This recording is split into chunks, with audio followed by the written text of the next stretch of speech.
Okay,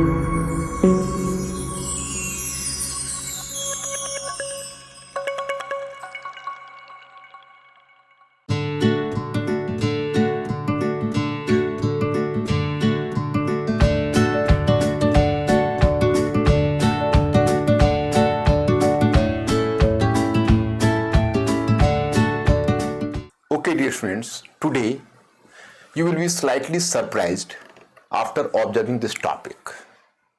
As you know, for the sake of your convenience, although I realize one thing, I so far could not have been separated the lecture in Hindi and English medium in YouTube. Although in general class I have maintained the, you can say, bifurcation of the lectures, but normally in YouTube communication, due to the lack of time, so far I didn't get success. But now in future I will try to make both the topics and both the mediums separately in your YouTube lecture as well. You just move through my app, you will find there I have placed there the two different lectures of history in Hindi and English medium. Even in YouTube in future, I will try to maintain this sort of bifurcation or dichotomy between the two. So far you have observed I have dealt with the two different series of lectures. One is present and the past communication series. Second one series is critical opinion series. But this topic is not falling in either of the two series. This topic is quite different. But the very basic topic, this topic may be much useful for those students who have just started making a study, and even to those students who have already made a study of the several books. What is the title of the topic? Please pay attention to it. What is the effective method for book reading?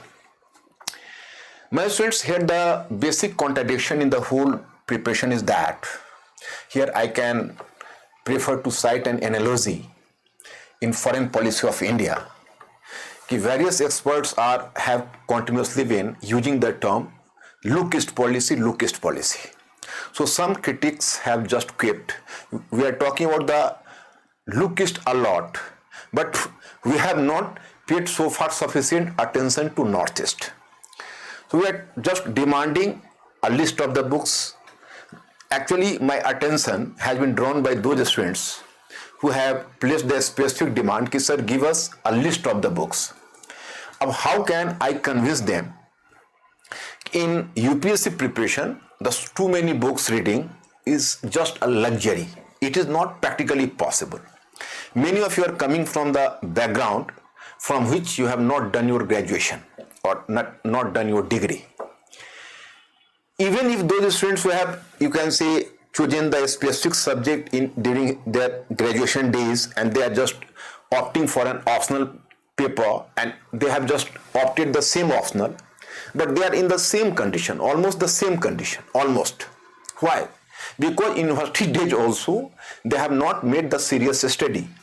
Because university days, normally in most of the universities there is a fashion, the students are either depending over the, you can say, notes prepared by the professors or lecturers or by their seniors. So book reading is actually, even in university days, book reading is almost a luxury. But my friend, the question arises in UPSC and state services. The demand of the question is quite different. Actually, if you are not having the extensive knowledge of a topic, then you cannot do justice to your question. And the questions are varied in nature. The questions are, you can say, innumerable in counting. So now the question, so you will not do justice to the paper, you will not even complete your paper if you are not having some critical knowledge. This is the basic problem. So keeping this objective in my mind, the first of all, I prefer to inform you what should be the different methods of book reading and which method is required in UPSC. I hope this lecture will prove useful for you. Firstly, for your sake of convenience, I have divided the topic in two parts: passive reading and active reading. As the name suggests, passive reading is not so much useful. There I have given another name, learning by instruction, means कि someone is instructing you to learn that and you are simply learning, you are just following the command, you are as passively.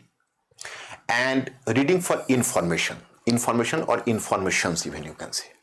Here you are gathering the informations, and particularly whenever you are making a study, so during the early phase of their preparation or the early phase of the book reading, almost all underwent this specific stage, even me and others you can say, because this is you can say not optional, rather compulsory for everybody who have started the study. So for that there is a specific name we prefer to give it, and that is elementary reading. Elementary reading is must for all. But my students, the only dichotomy is that, the only irony is that most of the students are just stayed at this level of a study that is called elementary study. Sometime I am just delivering a lecture on YouTube and we have to deal with the various sort of the you can say burning topics, and sometime I just want to make you critically sharper than other students. So time and again the demand is coming to me, and the demand is posed by different students ki sir give lecture, you can say just deliver one lecture on the revolt of 1857. My students, if I will simply talk about the causes, the impact, etc., about the great revolt of 1857, so I am simply giving you the bookish knowledge, and for the first time you are gaining the bookish knowledge. The basic problem is that after gaining the bookish knowledge and after doing the elementary reading, you are falling under the confusion that possibly your reading has been completed, you have gone through this book, so you are prepared to deal with. If someone will just recommend you go through the book of D.N. Jha on ancient history or R.S. Sharma, you have gone through the book. Likewise, they will suggest you go through the book by Satish Chandra in medieval history, you have just gone through the book. Then you can say someone will suggest you go through the book of Bipin Chandra in modern history, you can say finished the book, you have read the book. So you have just come under the impression that now you have finished your job. But from here, your study just starts, not getting finished. This is simply the passive reading, and after doing this sort of reading, you are able to solve this type of question or following type of questions which I am just placing before you. Following type of question: elaborate the causes and the impact of the Great Revolt of 1857. Elaborate the causes and the impact of the Great Revolt of 1857. It means that the questions would be so straight, directly asking you the causes and the impact, and you are free here to write this cause, that cause, that cause, that cause, that impact, that impact, that impact. So after doing this elementary reading, you can, to certain extent, you can solve this question. I have consciously used here the term certain extent. Why? Because in competitive examination, as the size of the syllabus is unlimited, not limited as you find during university days. So if you are doing this elementary sort of reading and this is the passive reading, so your mind has not interacted with the topic. It has simply taken as the passive, receiver. So it would be definitely a bigger challenge for you to retain such the vast knowledge after doing this passive sort of reading. You cannot retain such a vast knowledge on the basis of this sort of reading. So that is the second one challenge. Likewise, here I have placed the second one question: enumerate the causes of the partition of India. Now you will mention about the partition of India. You will place here the 4 to 5 causes. Okay. Now here I am giving you in parallel another question on the same topic, but we are going to alter the question slightly. Although even these questions have not been, you can say, very designed very in complicated manner, slightly complicated. Not much more complicated, slightly complicated. I'm just observe here. Simply, the issue of greased cartridges can never be the real cause of the decline of any empire. Critically examine the statement. Greased cartridges. In Hindi, that is called charbi wale kartus. You have read a lot on the Great Revolt of 1857 and the causes. Here, in this statement, some author has made the statement that simply greased cartridges can never be such an important cause as to pull down some empire. It means the causes should have been you can say, late somewhere. But even this was one cause. So now we have to place the all causes critically. And that is, this question is verging on the nature of the revolt as well. Here I am giving you some example in GS paper. In GS paper, I think in 2019, in GS paper, there was a question on Great Revolt of 1857. The Great Revolt of 1857 was the product of the, I'm not exactly recalling the question, so I'm sorry, but something like this. The Great Revolt of 1857 was the, you can say, result of a series of revolts and revolutions which had taken place since the last 100 years. In this question, if some students is going to just place it, no, this is a straightway question and this question can be solved on the basis of elementary study only, I will not be convinced. Because on the basis of elementary study, the first of all, you cannot recall so many revolts, but at least 5 to 6 important revolts or revolutions. This is the first one challenge. Even if you are just recalling some events, some, you can say, revolts, some rebellions, some revolutions, but here implied meaning will not be clear. Implied meaning is what? Implied meaning is that if the Great Revolt of 1857 was the product of a series of revolts, rebellions and revolutions since the last 100 years, it means it should not be characterized as the Sipahi Mutiny, as some scholars, some British scholars have forcefully tried to establish in modern historiography. So in this way you can say that this question is having an implied meaning, that better to prove it a popular movement and or prove it the first war of independence of India, it should not be taken as the Sipahi Mutiny. But whenever you will just observe the questions through naked eye, the thing is not so visible. This thing would be visible to you if you will improve your reading from elementary reading to other type of reading. What is the other type of reading I have to discuss with you? Active reading. अब learning by discovery. अब suppose you can say कि present and past communication series. I am delivering this series to you.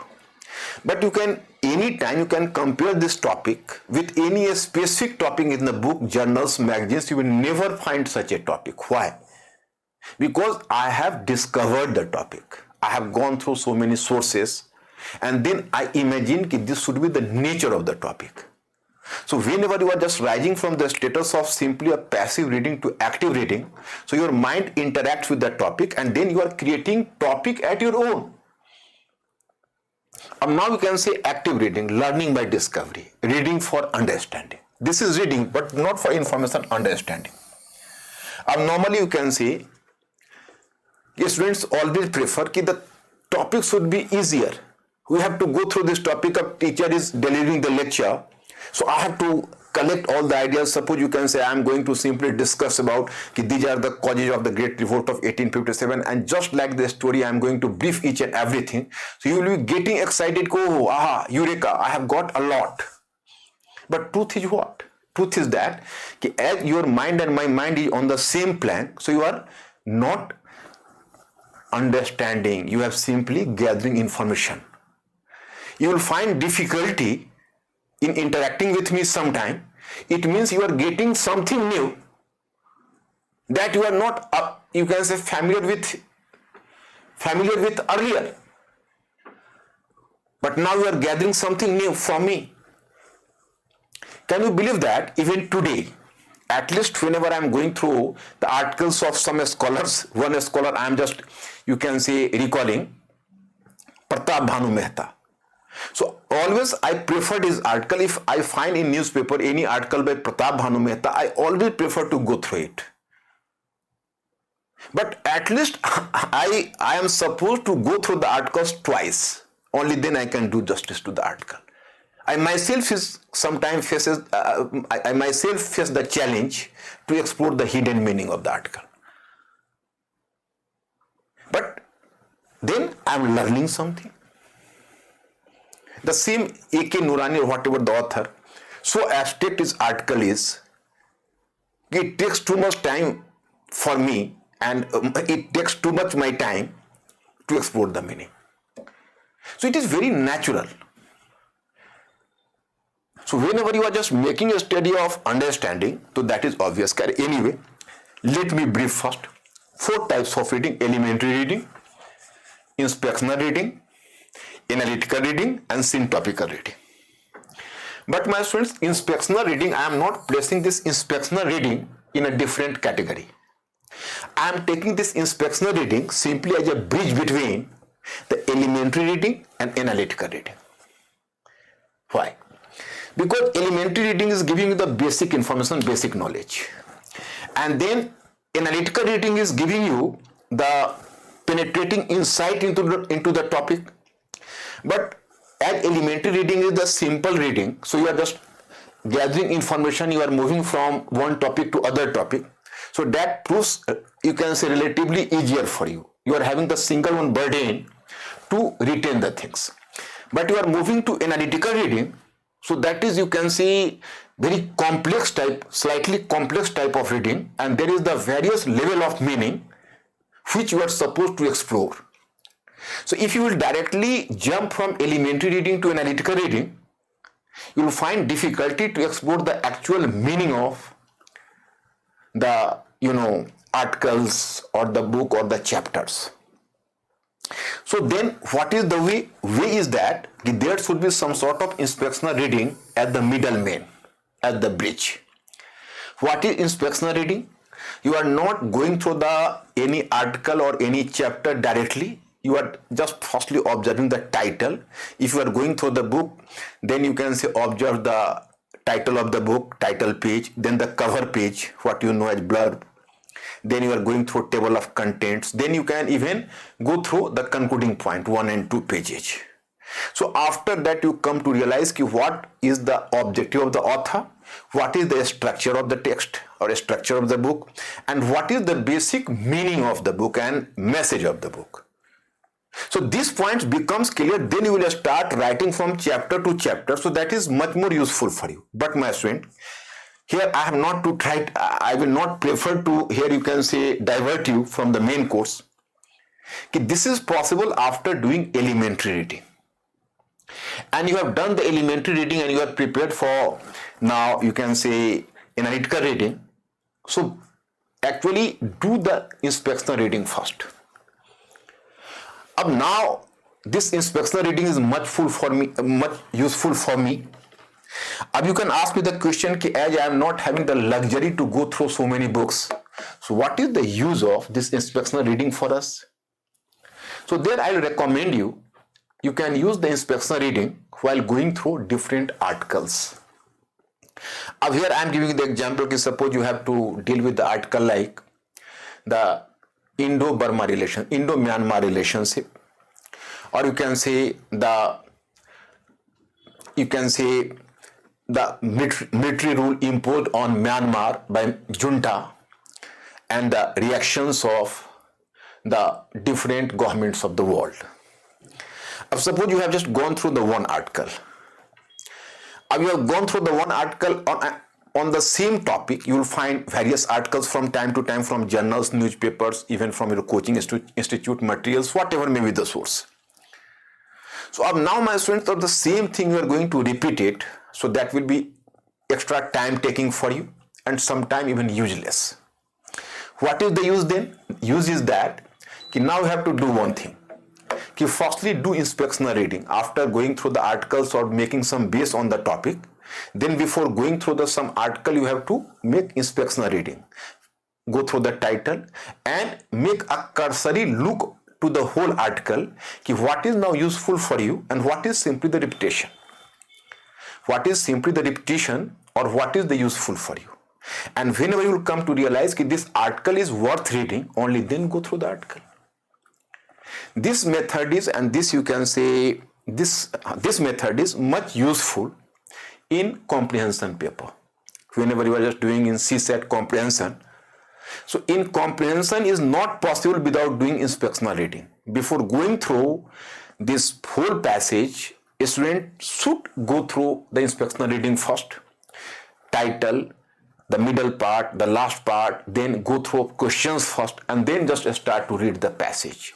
You'll find here you are mentally alert. Now your mind is active.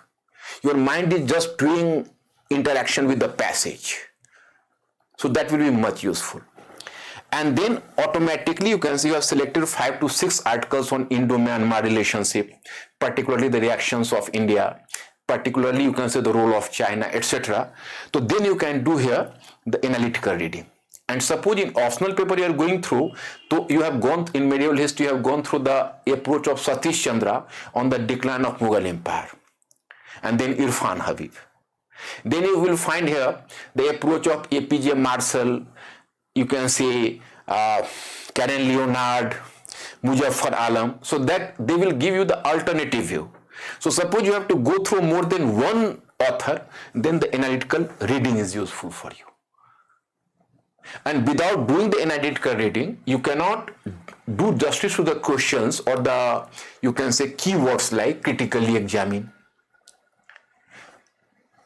to discuss, or do you agree with the statement? You can never do justice to such questions. Why? Because here you are supposed to give both the views, or you can say the opposite views simultaneously, and then you have to take your stand. So without this sort of knowledge, it is not possible. Now suppose you can say you have to deal with the question. Here I have given you the example here. Explain the circumstances as the result of which the issue of transfer of power from Britain to India emerged to be a complex issue. Once again I am repeating. As I have just given you the example of the first one question, the state question on the Great Revolt of 1857. Second one question, the state question on the causes of the partition of India. Here the same causes have been mentioned, but in critical way. He explained the circumstances as the result of which the issue of transfer of power from Britain to India emerged to be a complex issue. What is here, you can say, demand of the question? He firstly tried to touch the central idea of the question. Complex circumstances. Explain the circumstances, the result of which the issue of transfer of power from Britain to India emerged to be a complex issue. What made it complex? Suppose if the British could have decided we have to vacate India, we have to, you can say, evacuated India, we have to return from India quickly, there could not have been any complexity. Or if the British would have decided, no, we have to stay in India very longer, you will never vacate India, even the issue could not have been complex. Issue became complex for the fact that after the Second World War, the circumstances did not allow British to, you can say, remain in India any longer, but simultaneously the compulsion of Cold War just made British to find out some solution so that even in future the Western powers, Britain or USA, could have maintained their hegemony over a part of Indian subcontinent, so that if there would be exigencies to fight against Russian communism in Afghanistan, so they could have efficiently used the Indian land to fight against Russian communism. So it was due to this sort, the two, you can say, the contradictory objectives and the two contradictory phenomena, the complexity emerged. So without the critical, you can say, analytical reading, you cannot come to explore the hidden meaning. This is the basic problem. Sometimes the student is raising the question whether we should write in points or we should change the paragraph. I have never found any sort of, you can say, contradiction between the two methods of writing. Whether you are just writing the points, that will work. Even we can make the short paragraph, even that would efficiently work. The simple thing is that whatever demanded from us, so that main demand should be answered. For example, you can say you will find the same question. You have to examine the things or critically examine. So suppose you will just give a thesis line. Actually, the thesis line, in 1940s, the two contradictory factors made the British decision about India very complex. One was to vacate India as early as possible, because the Second World War created a new condition for the British. But simultaneously, the compulsion of Cold War created pressure over the British to maintain some hegemony over a part of India, so that in future Indian land could have been used for fighting against Russian communism. This is your thesis line. And then circumstances, then with the change of paragraph, circumstances compelling British to vacate India. Point first, point second, point third. Then the second one point, the compulsion before the Western powers along with the British to remain in a part of India. This, that. Then conclusion. So it depends upon you, but main demand of the question should be answered. So my students, then you will do the analytical, you can say, reading. Here I am giving the example. Inspectional reading. In inspectional reading, I have used the term skimming systematically. Skimming means you are just going through the heading of the topic, the table of contents or whatever may be, and you can give a cursory look to an article. If you are dealing with the articles, so give a cursory look to the articles. Then analytical reading. Analytical reading means now after doing the cursory reading, or you can say this inspectional reading, you just come to the conclusion that this article is worth reading. In your case article, in my case books, even articles you can say, but mainly books. So we will decide, yes, now we have to make an analytical reading, so that the various level of meaning are just hidden in the chapter, in the topic, in the articles. We have to explore it and try to find out the different perspective in the same topic. If you will develop the knowledge of different perspective in the same topic, that is analytical reading. This has not been completed in elementary reading. And the last one is the syntopical reading. But my students, this is not allowed to you. This is allowed to the research scholars who are doing, you can say, research work like PhD, etc. in India. So they can do this sort of reading. In this sort of reading, that is called the comparative reading. On the same topic, different books he is supposed to go through and then make the comparative study on the book, and then they had to develop their own approach and own, you can say, the individual understanding of this topic. So that is known as syntopical reading. Now here I can give you the example. Suppose you have to, some research scholars have to do the work on the Great Revolt of 1857. So he will just go through the various authors' articles as well as the books, starting from the, John K. Malleson, R.C. Majumdar, S.N. Sen, and then moving through V.D. Savarkar, and then further moving through, you can say, the Bishampati Roy, and then moving through, you can say, Pankaj Rag, the Bhojpuri literature, Delhi Akhbar, etc. Then even he will try to compare it with a typing rebellion. Then you can say Jamaican revolt. And in this way, he will just make some original contribution as the PhD. But this is not for you people. I am sorry. Here, I have mentioned about this sort of reading, as this was also a sort of reading and most developed sort of reading, but not for you. You have to limit yourself up to analytical reading, but up to analytical reading, it is essential for you. Otherwise, you will not do justice to the question. But my students, I am coming to the one important point. Whenever I have talked about this elementary reading, so I have consciously neglected this aspect. Now I have to discuss this aspect with you people. Motivation to read. Motivation to read, you can say, some interest in that topic should be inculcated. Even if you are doing the elementary reading, so one method is the half-hearted reading. Half-hearted reading means you are just reclining on your chair or sometime on the bed, you have taken a book or any articles or whatever, maybe you start reading passively, and after 5 to 10 minutes you fell into sleep.